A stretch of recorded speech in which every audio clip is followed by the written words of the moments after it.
Right guys, so today we're doing a IS300 2JZ-GE VVT-i going into an IS200 using a RA62 or RA63 manual gearbox. So let's get into it.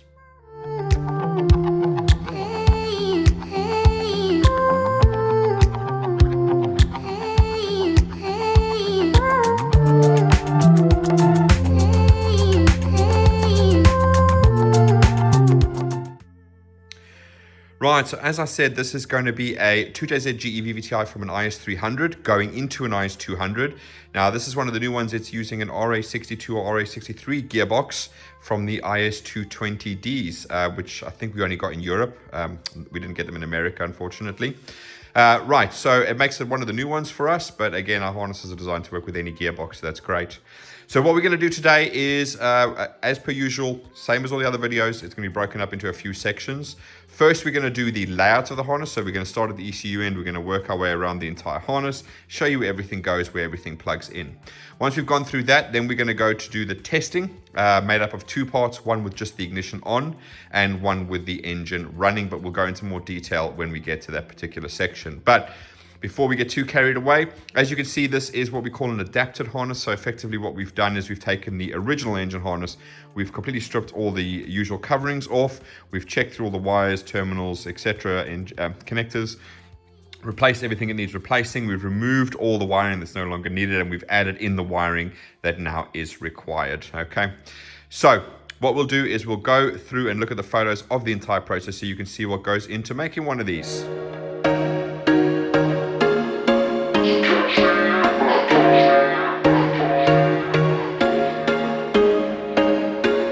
There was once a day that I would pray for you. I'd go and misbehave just so you'd notice too. Sneaking looks up and down from across the room. And damn, what a hell of a view. I feel good, you look great, I like you, I can't wait. A first time, a first date. You're so fine, I'm so late. You sip wine, I drink straight. Don't waste time to my place. I feel my heart erase.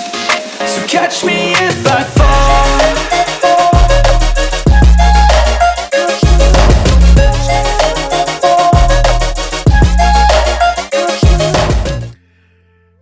Right, so there you go. You can see there we obviously strip everything down, clean everything out, go through everything, make sure everything's okay, and replace what needs replacing.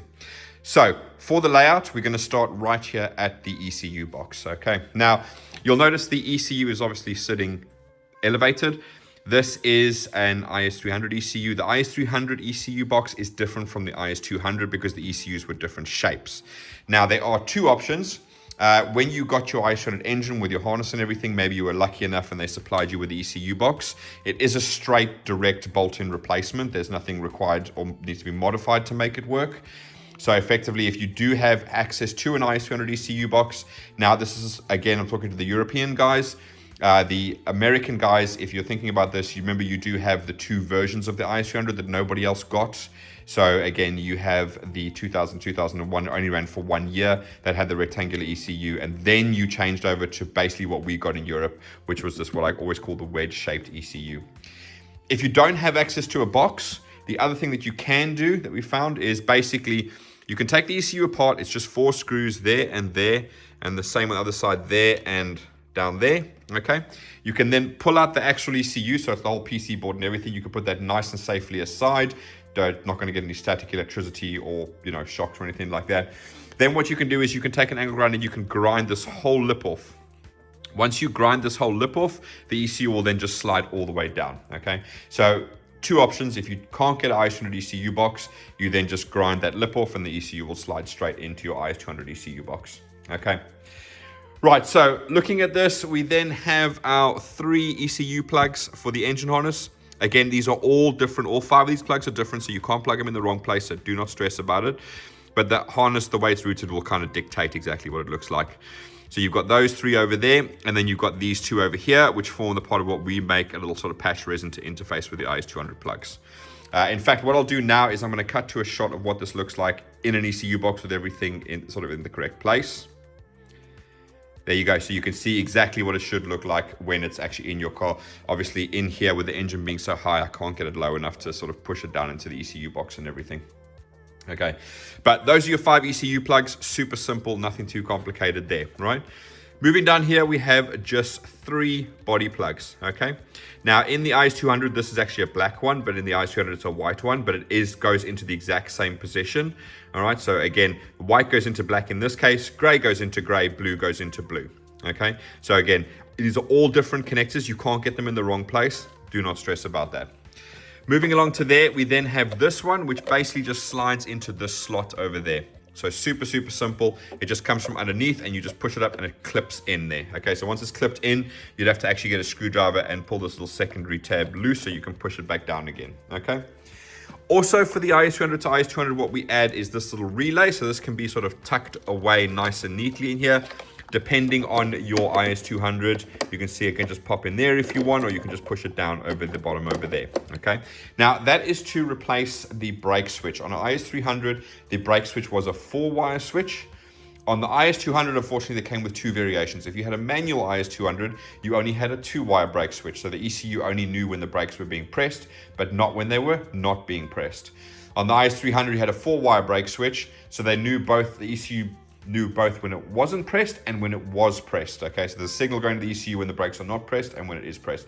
We use a relay to imitate that. Now, the IS200 Auto did come with that 4-wire brake switch. The problem is we can't always rely that we'll end up with an IS200 Auto that is the original vehicle. So we will always put this in no matter what version the IS200 is. So if this customer ever wanted to sell this harness onto somebody else, it wouldn't matter if the IS200 was auto or manual. We've already taken care of everything for you. Right, so that's basically the entire ECU box. Super nice and simple. Your 2 IS200 plugs go into there. Your 5 ECU plugs go into there. Your 3 body plugs go in over there. Tuck your relay away nicely out the way. And this one just pops into this last opening slot over here. Right, then as you can see, you've got your grommet, which slides into the cavity over there. Super simple, nothing too complicated. Then you have a little section over here with a breakout, which goes to the igniter. So this is your igniter for the 2JZ-GE VVT-i engine. It does need to be earthed. There is actually a bracket and everything on IS300 that goes over here, and it has like a fuel pump resistor and all that type of jazz. You don't need to go that far. Just make sure you have your bracket, and that is obviously bolted down to an earthed point, okay? Moving along from there, a little bit of rubber here and then another little section, and then we end up into this little plastic section over here. This plastic section is obviously bolted down here, and I think it's also bolted down. Well, it's bolted down here as well. So this whole plastic section is one massive piece, okay? So again, it just helps routing the wires all the way through here, all right?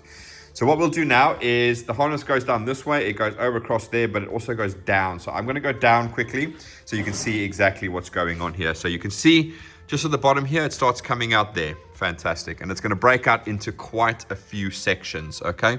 So first thing we're gonna do is come down here.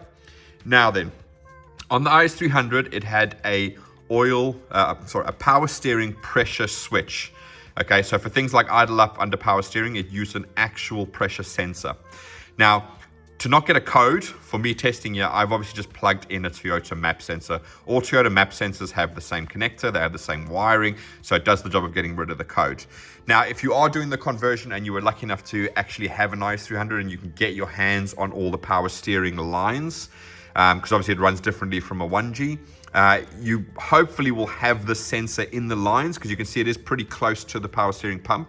So it goes in one of the lines over here. If you've got that, fantastic. If you don't have that, on your old IS200 engine, just grab the map sensor off, plug it in, and then tuck it away neatly under here. You can sort of cable tie it to something if you want to stop it from rattling around. That'll just get rid of the code for you, okay? Also coming down here, we then have this thick wire. Now, this is unique to the IS300. So GS300 boys, unfortunately, you do not get this. But you do actually have the alternator thick wire that goes to the fuse box over here. Okay? Right? So again, nice and simple and straightforward. It just goes straight into here. You bolt it in there. Nothing major to do there. Really nice and simple. Okay? Right, so coming out the back here, we then have a breakout over here, which splits out into a few different sections. Again, it's a bit difficult to see everything. I'm gonna try my best. But up here where the black connector is, that is your coolant temperature sensor. Ignore that one over there. You're not gonna have that on your engine. It's one that I've artificially put in. Coming down the bottom there, I don't know if you can see it there, but there is the knock sensor. It's that gray one over there. So that comes off this little section over here. You then have an earth strap that comes off over here. You then have your oil pressure switch, which goes over there. You then have one coming down here, which goes to your aircon.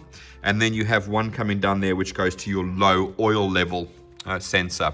Okay, so that's all those little sections over there. All right.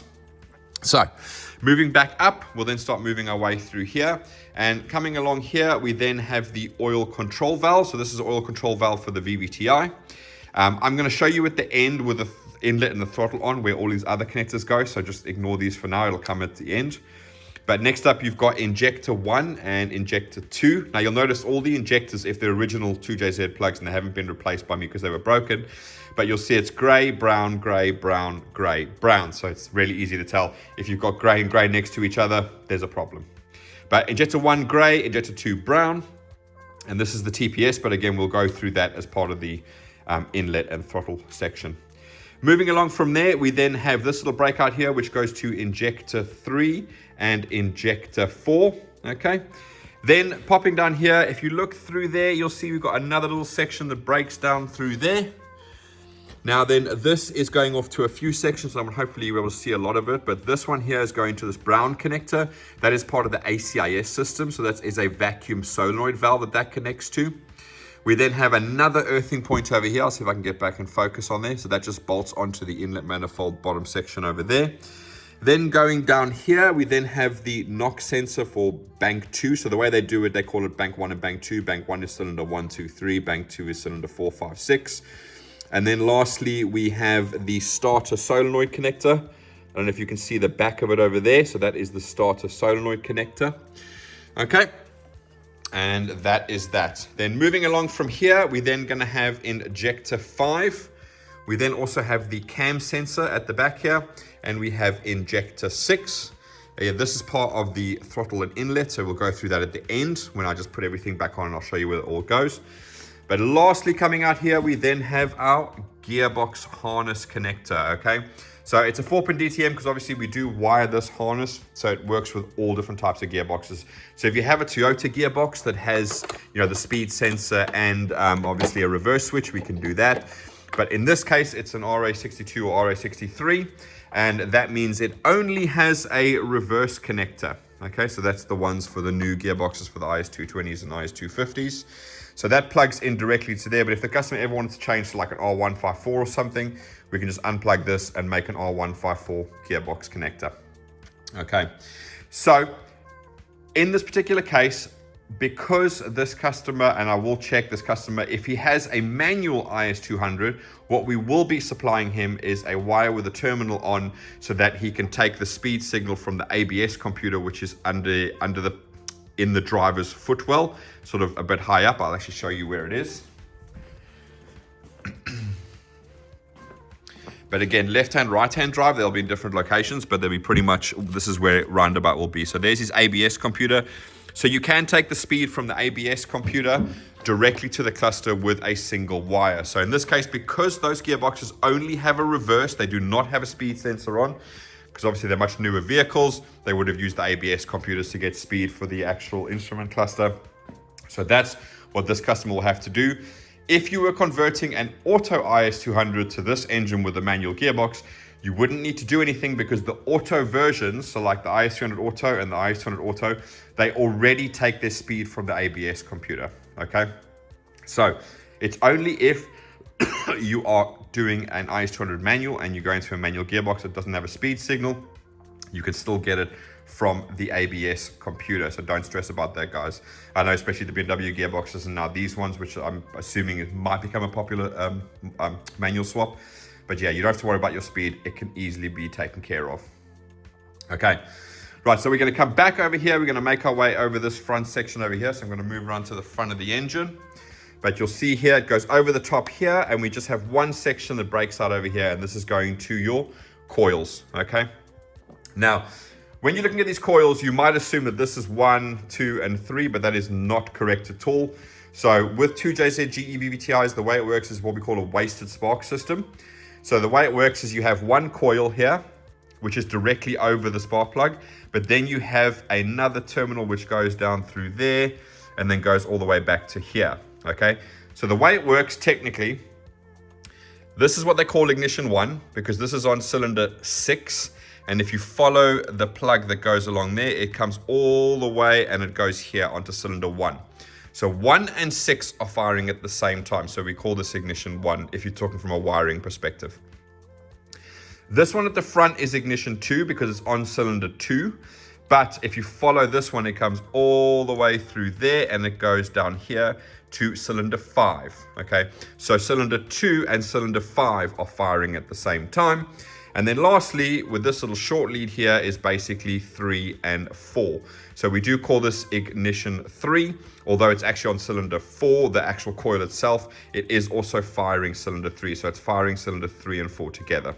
So when you're looking at this from a wiring perspective, the way that this would be laid out is ignition 1, ignition 2, and ignition 3. Okay.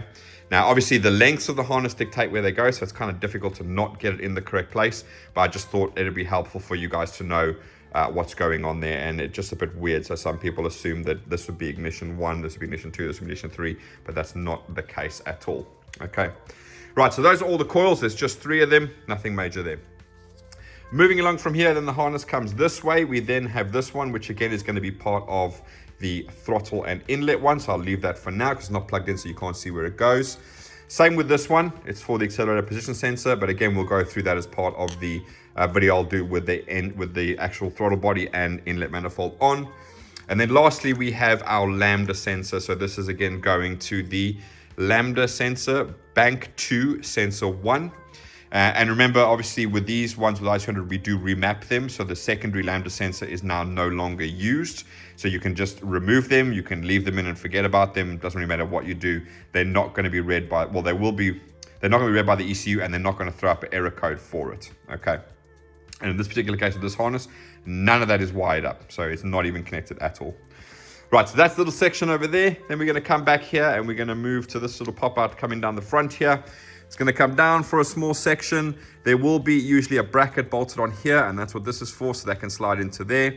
But coming out of here, we then have our crank sensor, which plugs in there. We then have our 3-pin alternator plug, which goes in there. We then have our Lambda plug, so this is for bank 1, Lambda 1, okay? And then lastly, we have our main power cable for the alternator. So again, I've left these little ones on there so you can actually put it on.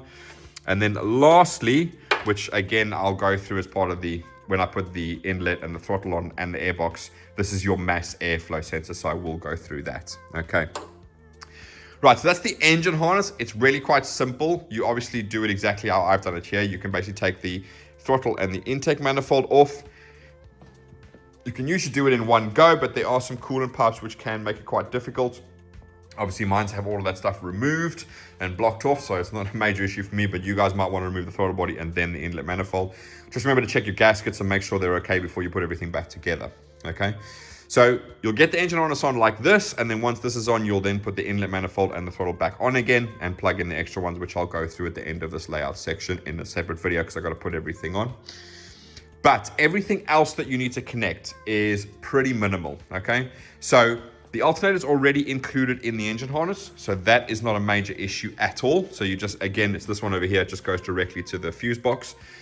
I always advise, even if that didn't come in with like the GS100 guys, I would always advise to use this because it is a fused supply to the alternator. So if anything happens to this cable, it gets caught, it gets melted, it gets whatever, and it shorts out, that 120 amp fuse will blow, but at least your cable won't catch on fire. And in this case specifically, it runs through the entire engine harness.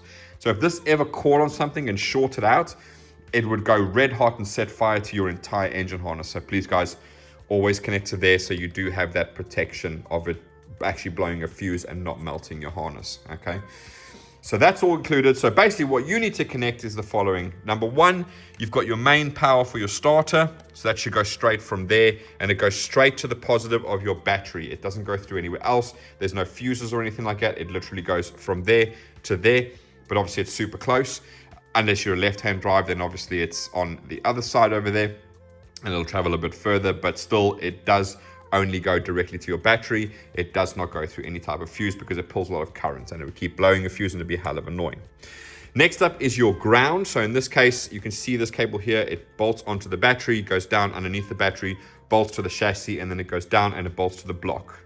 Now, obviously, I make my own little earth cable that goes on there because I'm moving this engine around and I'm doing it on this one and I'm doing it on the bench over there. And so I've just put my own earth on there to stop me having to do 20 million connections, okay? But that's it. So it should go from block to chassis to battery. There are other earths that you can add now, and there's absolutely nothing wrong with doing it. There is a bolt on the firewall here, okay? And effectively that is an earth. And on your IS200, it was like a little earth wire that went from this side of the cylinder head to the firewall. You can connect that up on here because I think the IS200 are exactly the same, all right? And they always put on the gearbox, they had a little earth, what I call an earth braid. It's like a flat wire, it doesn't have any insulation on it.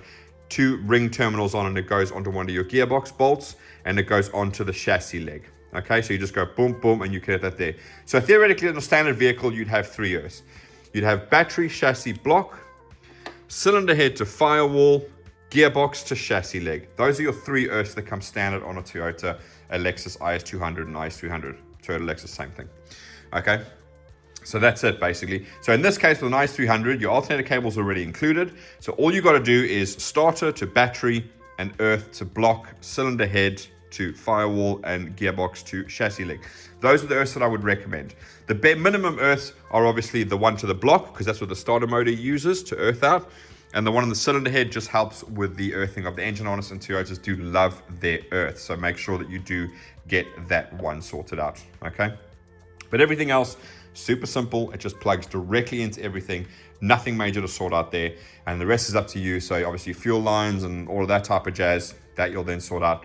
In this case, because he's using a gearbox without a speed sensor, he will then be taking the speed from the ABS to cluster. Again, this is depending on whether his IS200 was a manual or not. And obviously, if it's a manual IS200, I will send out the wire. If it's an auto IS200 being converted, I won't send out the wire because it's no longer necessary because the speed's already coming from the ABS ECU. Okay. Right, so hopefully that's relatively straightforward and simple. I'm now going to cut through and we'll do the video with the inlet and throttle body on so you can see where all those connectors go. And then obviously from there, we'll go to the testing. So, see you in a second. Right, so as I said, we're just going to go through the connectors that are on the actual throttle body itself, because obviously you didn't see these plugged in when we went through the layout with the throttle body off and the inlet off. Okay, so this one is the noise filter. So it's just basically a capacitor that is bolted onto there, which then earths that out. You just got one wire in there, which is basically the power for the injectors and coils. Okay, you then have the TPS connector. So again, it's drive-by-wire. So this is your TPS, so that goes over there. We then have our drive-by-wire connector over here. So this is the 2 wires for the motor and the 2 wires for the clutch. Moving on here, we then have the accelerator pedal position sensor. So that goes onto there. And again, that's where your accelerator cable goes. So again, this is an accelerator position sensor. And that's that plug over there. And moving along to just over here, which I think is the last one. And that is going to be your purge solenoid. So obviously mine's not connected to anything. Yours would be connected basically to the inlet, and the other one would be going down to the fuel tank itself. Okay, so that's all the connections that are on when you have the throttle inlet and the throttle body connected. And then obviously the MAF, which is not part of that, but that is the mass airflow sensor over there. So just remember with the MAFs, what you guys want to know is you can go to places like Toyo DIY. You can put in your ECU part number into Toyo DIY. You can go to air cleaner section and it'll give you the part number for the correct mass airflow sensor for your ECU. EU guys, it's not so bad. We only had like one model of the IS200 with the same ECU, but it's when it comes to the American boys with the IS300, because they had a 2000 to 2001 version and a 2001 to 2005 version. And when you get to like the GS300s, when you have the 2JZ-GE VVT-i, again, in America, you had the 1998 to 2000 or 2001 version. So again, rectangular ECU. Then you had the 2001 to 2005. That was a wedge-shaped ECU. Again, they had 2 different maths entirely. And then in the UK or Europe, you had, for the GS100, you still had 2 variations. You had the 98 to 01. Again, different math altogether. It was like a bullet style one. It looks like a one you said VVT-i one. But a rectangular ECU. Funnily enough, in Europe, when they updated the GS300 for the 2001 to 2005, it's when you got the sequential shifting, you know, the up-down buttons on the steering wheel. They moved to the smaller math. But in Europe, they retained the rectangular ECU. They didn't change over to this wedge-shaped one. Don't ask me why. America got the wedge-shaped one. Europe stayed with the rectangular one. Okay. Right, but that's it. Those are all the connections with the throttle body and inlet manifold on. So let's carry on with the video. Right, guys, so we're back for the testing of the engine harness, and as I said, it's going to be made up of two sections, one with the ignition on and one with the engine actually running. So I'm just going to quickly go through all the tests that we're going to carry out, why we do them, and then we'll jump into the testing. So first of all, on the ignition on testing, we are just basically turning the ignition on. We're looking for the immobilizer removal, so obviously we want to make sure the security light on the dash does actually go off, so you can see it busy flashing over there. Ambient temperature or outside temperature, basically want to see on this climate control here that we are seeing the outside temperature. In this case, it is wired up to the ECU, so it is actually reading the temperature, so it will change as the temperature changes. Then we're going to go over to the cluster and we're going to look at check engine light, charge light, and oil pressure light. So all on here, you've got your check engine light at the top, you've got your oil and battery are down here. Okay, so that's your charge light and your oil pressure. Some people call it alternator light, charge light, whatever you want to call it. Right, then we're going to test the reverse. Now, obviously, again, this guy's using an RA62 gearbox from an IS250 or IS220D, so it might be the RA63. I must double check that, but they all share the same connector. But yeah, so this is going to be just reverse, okay? So obviously, as you can see on here, I've got speedo is not applicable. Now, in this case, what the customer is going to do is he's going to take the speed signal from his ABS ECU. So that's down here. Now, I think he has a left-hand drive one, so it'll just be the inverse of what this is. But basically, here is your ABS ECU, and we have instructions exactly how to do that. But you're basically going to take a wire from there to the back of the cluster, and you're just going to tap into one of these wires. It's in this plug over here. Okay, and depending on what year your IS200 is will depend on what color it's going to be. Okay, right, so I'm gonna get that a better angle. Right, so that is the reverse. All we're going to basically do is literally bridge those two terminals in the plug there. You're going to hear the beeping of the IS200 cluster. That's going to tell me that from those terminals all the way inside the vehicle to the actual cluster and everything else in the vehicle, like the reverse lights, it is actually connected and working properly. After that, we're going to move over to OBD2 test. So as this is a plug and play, you're just going to connect via your OBD2 port that will be here in the driver's footwell. Again, doesn't matter if it's left-hand drive or right-hand drive, they're in the driver's footwell. Pretty commonplace. So you can basically plug, you could take the car to Toyota or Lexus, they could plug it in and they could read it on TechStream and do everything basically they'd be able to do with a standard vehicle. Then what we're going to do is we're going to activate the fuel pump. So because the ECU controls the fuel pump in this particular case, obviously I can use GTS Tech, which is the sort of updated TechStream. That will then effectively, I'll be able to turn the fuel pump on and off via the software. So again, nice and simple, we can make sure that's working. Then we're going to test the AC clutch, and that again is going to be on the computer. We're basically going to flick the AC magnetic clutch on the ECU because the ECU controls it, and we're going to listen for a click of a relay down there by the ECU box. So just inside there's your AC relay in there, and then a clutch relay. Then what we're going to do is we're going to go to the live data and we're going to look at the AC request. So what I mean by that is effectively when you press this button. Okay, so when you press a button, it lights up orange. We go back to the live data on GTS and it'll tell us that the AC signal, you see the AC signal will go from off to on. We'll switch it back off again, it'll go off. That's basically what we're looking for. So it's to make sure that the car is communicating with the ECU, so the ECU knows when to activate the AC. Then last up is the brake switch. Now on the IS300s, they had a 4-wire brake switch. The IS200s that came with a manual gearbox only had a 2-wire brake switch. So obviously we want to replicate the exact same system. So again, going back to this relay over here, but basically all we're going to do is we are going to provide 12 volts to that wire there. This is the brake switch wire in the standard IS200. You're going to hear the relay click, and what we're looking for on this is the stop light switch to go from off to on, and then on to off when we disconnect that wire again. Now obviously there's two signals going to the ECU. One is telling it when the brake is not pressed, and one when the brake is pressed. Okay, so that's why we have to put that relay in there for you guys. Right, so that is now the brake switch. So that concludes all the ignition on testing. So that, again, the engine is not running. We literally just have the ignition on to be able to communicate and carry out all of these tests. Then we move on to engine running. Now that's going to be nice and simple. Starter circuit, what I mean by that is obviously when you insert the key and you turn it to the start position, the engine should turn over, okay? So again, we're making sure that all the wiring is correct, and when you get it by your side and you plug it all in, boom, it should start over. If it doesn't, then we know that there's a problem with the vehicle itself. ACIS or acoustic control induction system. Now, I do have a video on a 1UZ and 3UZ VVT-i and how that works. Again, this is a very, very, very similar process. For the testing purposes, all we're looking for is this to move when we rev the engine up, okay? So again, we'll rev the engine up, you'll see that move, and then we know that the ACIS is working as it should do. Drive-by-wire test, well, it's kind of go in the same. Obviously, we are going to basically just rev the engine. Now, this is an electronic throttle body, so there's your motor, there's your TPS, and there's your pedal position sensor, okay? Obviously, they still have an accelerator cable, but this is fully drive-by-wire. You do have, with these, an override, because it's the very first system.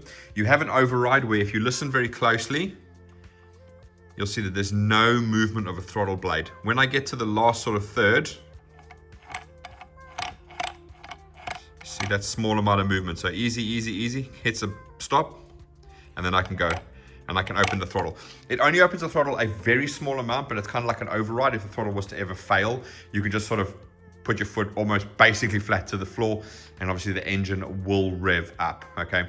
But it's an override. So if you have to put your accelerator pedal all the way to the floor, there's a problem with your drive-by-wire system and it's shut the throttle down. Obviously you can't hear it from inside the car, but you'll actually hear these run a clutch system. So that's why you have 4 wires here instead of 2. There's an electronic clutch inside here. So if the ECU detected any problems with the throttle, it would basically disengage that clutch, and effectively that throttle would then become manual. So it's no longer connected to the electric motor.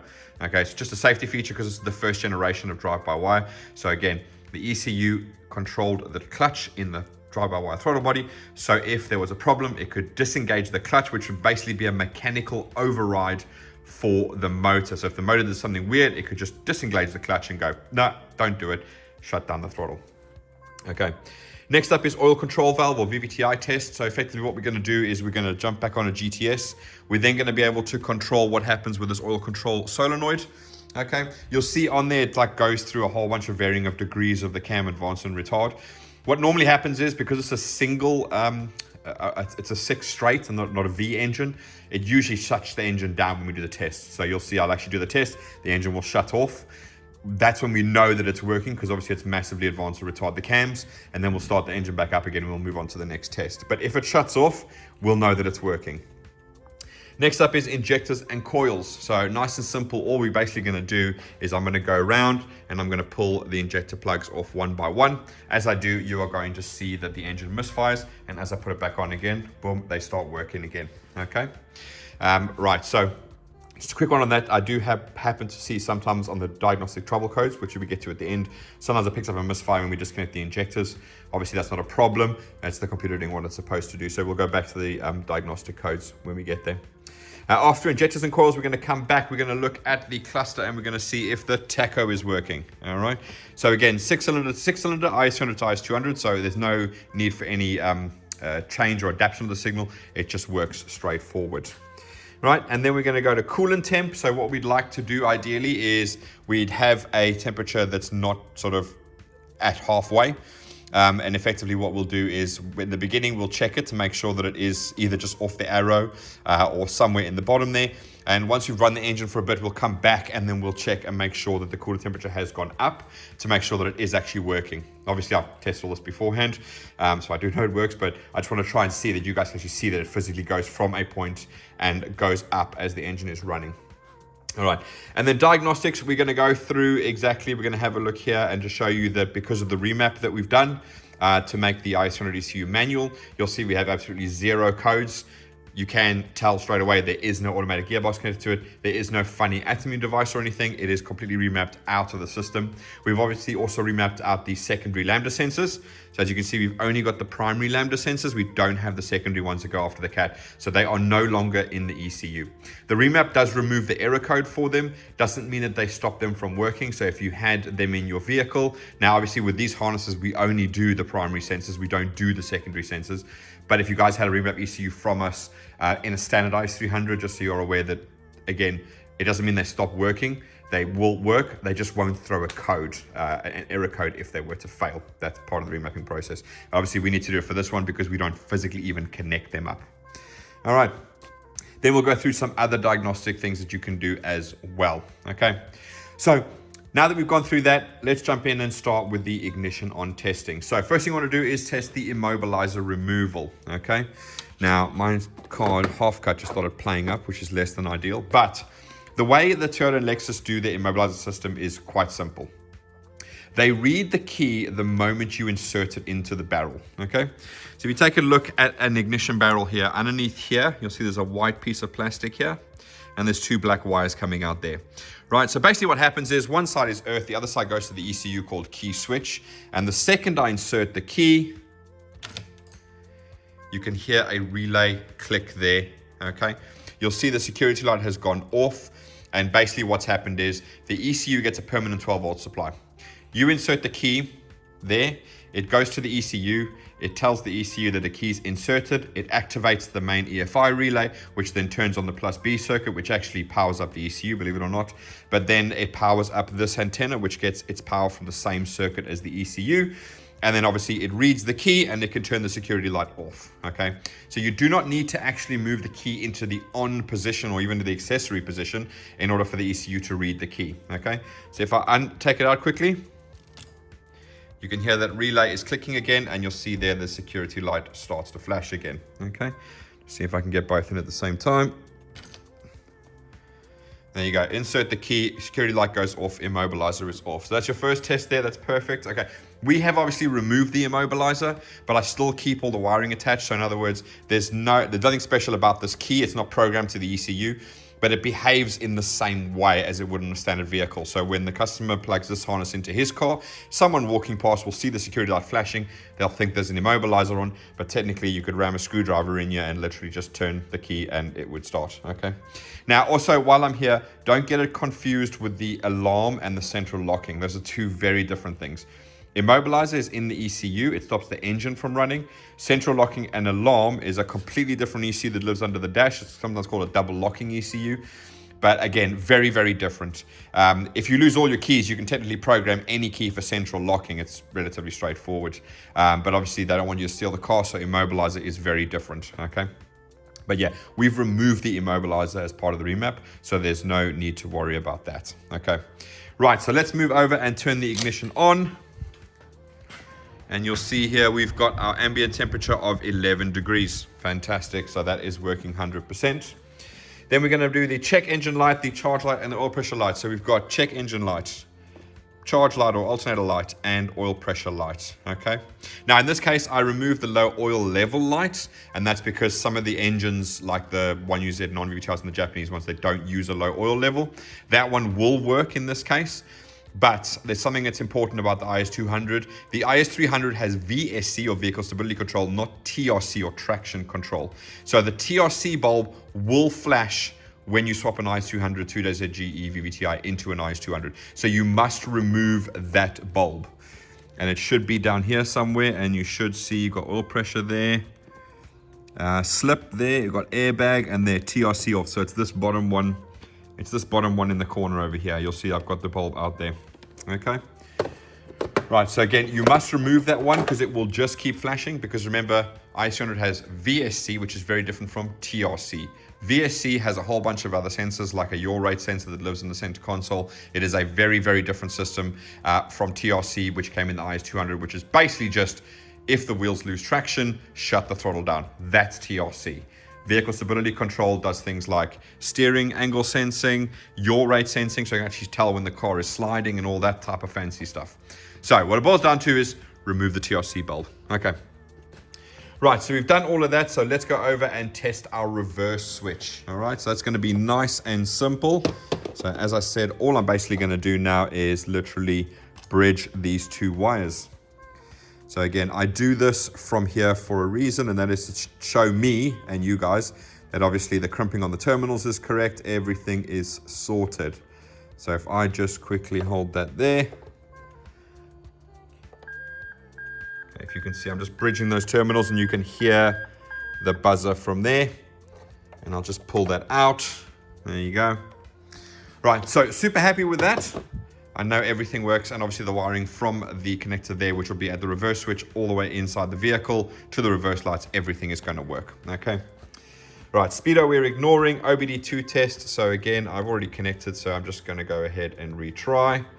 We can go over to data list. Let's get rid of all of this data. Right, let's go back to there. So you can see we've got everything there. Obviously, coolant's about 68 degrees. Intake air is about 18 degrees. So if you have a look down here, you'll see that the coolant temperature is obviously not in the middle, but it's not on the bottom.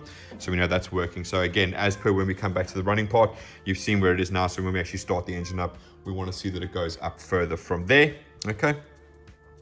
Right, so next up is going to be fuel pump relay. Now, just a quick one for you guys. I do have a video that shows you exactly how the fuel pump systems work on Toyota and Lexus vehicles, okay? This is very important because on Lexus and Toyota vehicles, the fuel pumps do not prime when you turn the ignition on, okay? There are a couple of ways that they do it, and in the video, which I'll link down below, I do explain exactly how they do it, from the IS200 to the IS300 to the LS3UZs and all of that type of jazz, okay? But it becomes important because if you take a look at the diagnostic chart here, you'll see fuel pump relay and you'll see fuel pump. If you watch that video, you'll know what that is, and it's got actually nothing to do with the actual running of the fuel pump.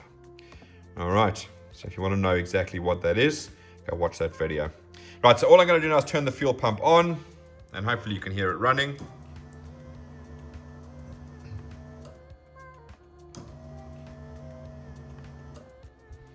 Right, fingers crossed you did hear that, okay?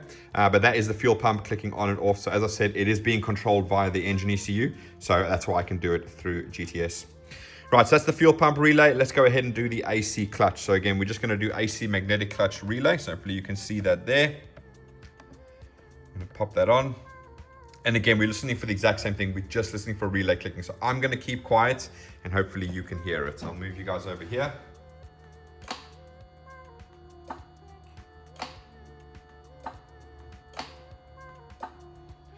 Fantastic. Right, okay. So that is the AC magnetic clutch relay. So you can actually hear, in this case, I've got the AC pump actually plugged in. Okay, so you can actually hear that whole mechanism clicking back and forwards when I test the magnetic clutch relay. Okay, right. So with the AC system, it will work. It is completely standard. So obviously everything else needs to work. So you need to have all the other stuff. It needs to be gas, the pressure switches need to be in, and so on and so forth. So when you are doing your swap, if you are going ahead and removing all of that stuff, you can just basically not plug that in, okay? But it will work exactly like factory. And what I mean by that is even the idle up, everything is going to work 100% as it should from factory, okay? Right, so that's the AC clutch. Now what we're gonna do is we're gonna go look at some live data. And again, what we're looking for is exactly what I said earlier. We're going to do the two tests, which is going to be the AC request and the brake switch.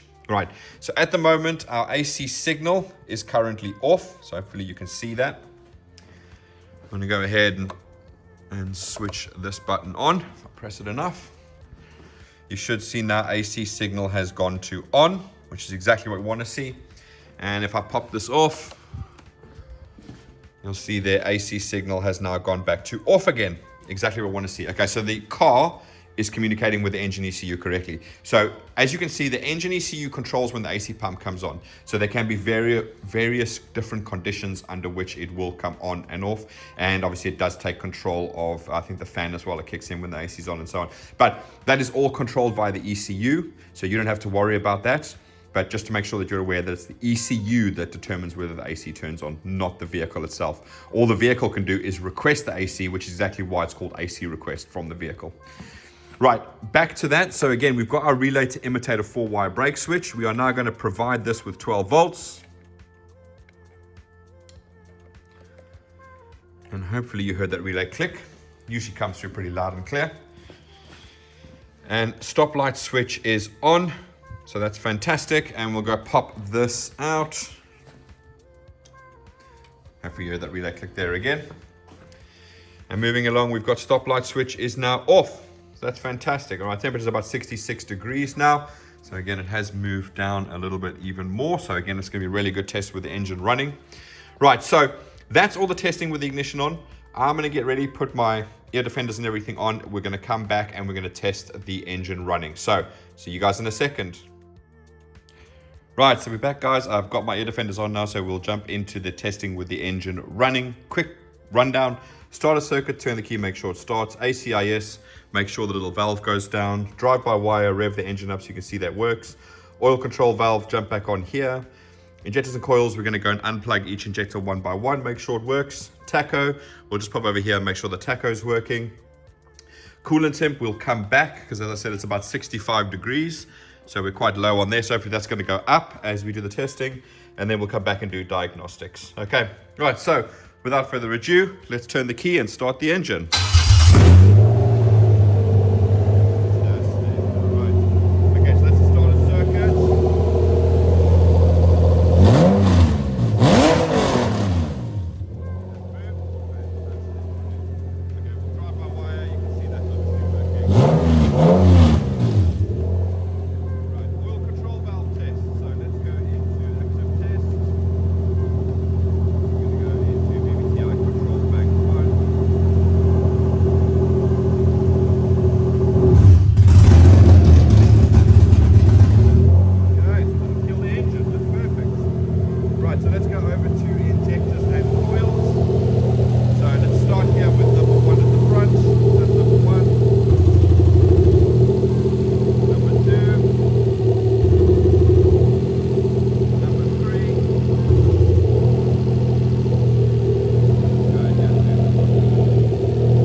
Kill it and put the computer back on again. So as you can see, while it was running, we didn't have any check engine lights or anything on. So again, that is exactly how it should be.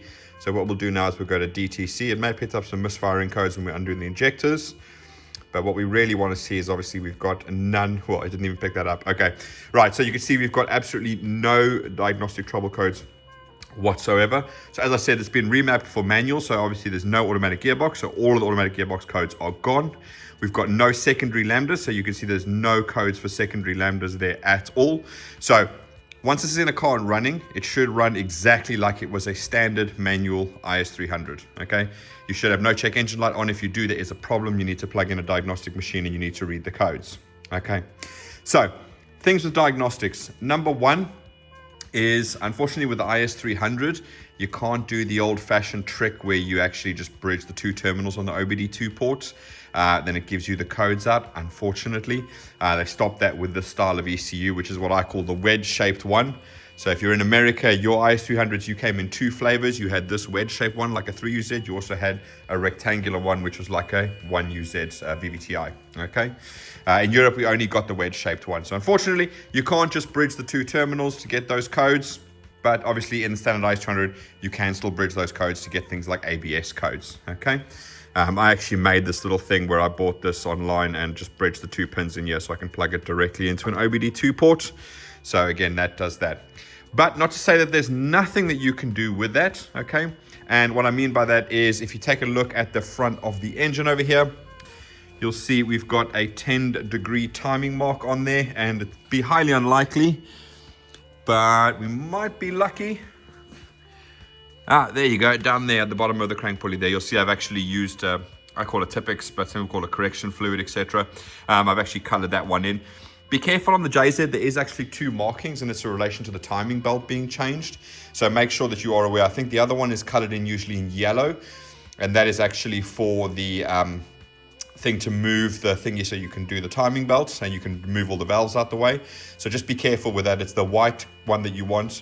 So again, if you have your markings here, so you can see my dot markings there, okay? That's why that line is so close to the 0 degrees. If I turn the engine to 0 degrees, these would then line up with the markings on the top over here. And that would then be top dead center of cylinder 1 because you got your cam lines marked up and your crank marked up as well, okay? But getting back to what I mean is if you bridge those two connections, you actually lock the engine timing at 10 degrees, okay?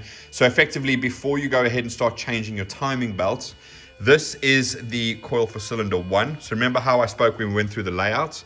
That actually coil number 1 is here because 1 and 6 are joined together. Coil number 2 is this one because it goes onto cylinder 2, but then it goes all the way over to cylinder 5 over there. And then the middle 2 is 3 and 4, and they are joined together, okay? So again, it's a wasted spark system. So again, you're firing two spark plugs at the same time. So effectively, all you got to do is put a clamp over here. It's nice and easy. You still have a what I call a spark plug lead or a HT lead, or some people call them bogey cords. There's many different names for them, but you know what I mean. You can put your clamp over there. You can start the engine up. You can bridge the two terminals, and then effectively you will lock the timing at 10 degrees. If the engine's running when you do it, you'll actually hear the idle come down because it doesn't actually idle at 10 degrees. It's more like sort of 17 to 20 degrees of advance. So when it comes down to 10 degrees, you'll actually hear the engine no change, okay? Now on the OBD2 port, okay, effectively it's pin 13 and 4 or 5 because 4 and 5 are both grounds and 13 is trouble codes. That's why I made this. I basically bridged 4 and 5 and 13 together, okay? And on the older IS200, so this half cuts from a pre-2001, you actually have this little thing under the engine bay here. And if you take a look under the lid here, you'll see you've got E1, which is this one over here. And you've got TC, which is that one over there. So you could bridge that, and it does exactly the same job as the OBD2 port. It's just that if you have a 01 to 05 IS200 or 300, you shouldn't have that diagnostic port in the engine bay. You have to do it via here. But on the earlier models, you have both the diagnostic port, the OBD2 port, or DLC3 as it's called in the diagrams, and you also have that one in the engine bay. So you do have both options to work from. Okay. Right, so that's it for the testing. Obviously, we're super happy with everything. Everything is working exactly as we would expect it to. So again, once the customer gets this back to his car, it should be really, really straightforward to obviously plug everything in, get it fired up on the key, as long as you have everything else connected correctly. And again, I will refer you to a bunch of videos I do put into the bottom there. And again, if you guys have any questions when you're installing or whatever, and I do another video with the same engine and I remember to do the question, I will try and answer it for you guys. But I put those in smaller videos that I then tend to link into these videos. So again, it's a nice little collection of useful information for you guys. Okay, right, but that's it. Thanks for watching, guys. We'll see you again soon. Bye-bye.